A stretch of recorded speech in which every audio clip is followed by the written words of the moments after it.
बिस्मिल्लाहिर्रहमानिर्रहीम। अस्सलाम वालेकुम दोस्तों, पाकिस्तान के साबिक़ कप्तान सरफराज अहमद जिन्हें इंटरनेशनल क्रिकेट के तीनों फॉर्मेट में नाक़स परफॉर्मेंस पर तीनों फॉर्मेट में कप्तानी और अपनी जगह से हाथ धोना पड़ा था, इनको MCC के ख़िलाफ़ पाकिस्तान क्रिकेट बोर्ड ने कप्तानी के तौर पर वापस लाने का अंदिया दे दिया।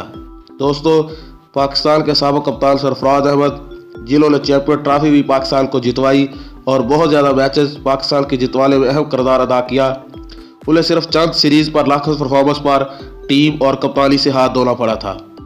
अब कराची 11 की परफॉर्मेंस पर उनको दोबारा MCC के खिलाफ PCB 11 का कप्तान बनाया जाएगा।